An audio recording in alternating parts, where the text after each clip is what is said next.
नमस्कार. मराठी अपडेट गुरु या यूट्यूब चॅनलवर संपूर्ण महाराष्ट्रातील लाडक्या बहिणींचं मी ओमकार स्वागत करतो. मुख्यमंत्री माझी लाडकी बहीण योजनेसंदर्भात अगदी खात्रीशीर माहिती आपल्या चॅनलवरती दिली जाते.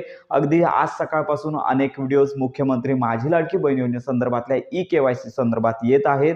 तर यामध्ये सगळ्यात महत्त्वाची बाब जी सगळ्यात महत्त्वाची म्हणजेच जी ई-केवायसी सुरू झालेली आहे, तर ज्यांची ई-केवायसी चुकलेली आहे किंवा ज्या लाडक्या बहिणींचे पती हयात नाही आहेत, वडील हयात नाही आहेत, तर केवळ अशाच लाडक्या बहिणींसाठी ही ई-केवायसी सुरू झालेली आहे. अनेक ठिकाणी सांगितलं जात आहे की सगळ्यांनीच ई-केवायसी करा, तर काहीही गरज नाही आहे. तर सगळ्यात महत्त्वाची बाब म्हणजेच तुमची ई-केवायसी करतेवेळी काही ऑप्शन वर खाली झाला असेल किंवा लक्षात घ्या की आधार नंबर जर चुकले असतील तरच तुम्हाला ही ई-केवायसी करायची आहे. अन्यथा तुमची जर ई-केवायसी झाली असेल तर तुम्हाला ई-केवायसी करायची काहीही गरज नाही. तर याच्यामध्ये सगळ्यात महत्त्वाची बाब म्हणजेच ज्या लाडक्या बहिणींचे पती हयात नाही आहेत, वडील हयात नाही आहेत, तर अशा लाडक्या बहिणींना पुन्हा ही ई-केवायसी करावी लागणार आहे. आणि तुमच्या जवळच्या असणाऱ्या अंगणवाडी सेविका ताई आहेत, तर यांच्याकडे संबंधित तुमचे पती हयात नसतील तर त्यांचा मृत्यू दाखला, डिवॉर्स झाला असेल तर संबंधित न्यायालयीन कागदपत्र यांची सेल्फ अटेस्टेड कॉपीज म्हणजे सत्यप्रत तुम्हाला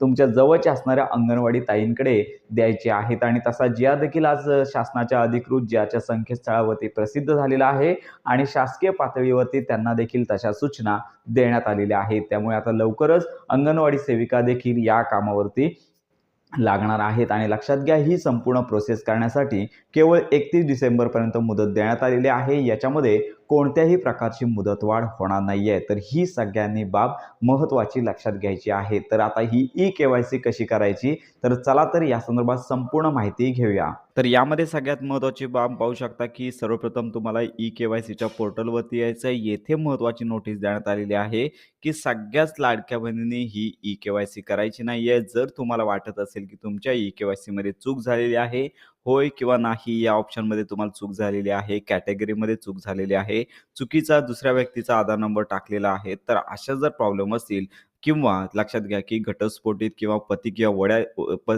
तर याचबरोबर पती किंवा वडील हयात नसतील किंवा घटस्फोटित ज्या लाभार्थी महिला असतील यांनाच ई-केवायसी करण्यासाठी मुदतवाढ देण्यात आलेली आहे. आणि लक्षात घ्या, यांनीच ही ई-केवायसी करायची आहे आणि अंतिम मुदत लक्षात घ्या सगळ्यांना एकदाच अपडेट करता येणार आहे माहिती.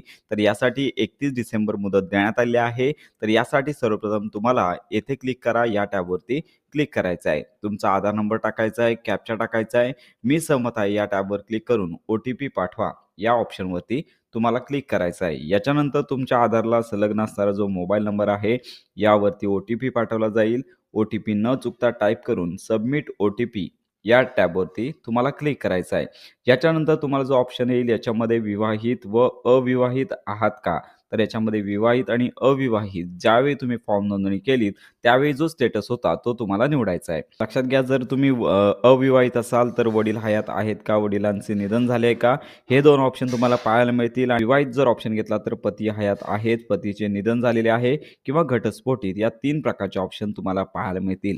या ऑप्शनवरती तुम्हाला क्लिक करायचं आहे. पती हयात असेल तर आधार नंबर टाकायचा आहे, जर हयात नसेल तर मात्र तुमची केवायसी प्रोसेस तिथेच पूर्ण होईल. आणि यानंतर तुम्ही तुमच्या जवळच्या असणाऱ्या अंगणवाडी सेविकांकडे लक्षात घ्या मृत्यू प्रमाणपत्र किंवा डिवॉर्स झाला असेल तर संबंधित न्यायालयीन कागदपत्रे यांची सेल्फ अटेस्टेड कॉपी सत्यप्रत तुम्हाला जवळच्या अंगणवाडी सेविकांकडे जमा करायचे आहे. अंगणवाडी सेविका ताईंसाठी देखील शासन निर्णय आलेला आहे. त्यामुळे ज्या अंगणवाडी ताई जर स्वीकारत नसतील तर लवकरच त्यांना तशा सूचना देण्यात येणार आहेत. तर ही प्रोसेस तुम्हाला 31 डिसेंबरच्या आतमध्ये करायची आहे. याच्यानंतर जर तुमच्या फक्त फॉर्ममध्ये त्रुटी असतील तर पुन्हा तुमच्या पतीचं किंवा लक्षात घ्या की वडिलांचा आधार नंबर टाकायचा आहे जर हयात असतील तर यानंतर लक्षात घ्या पुढे तुम्हाला कॅटेगरी निवडायची आहे.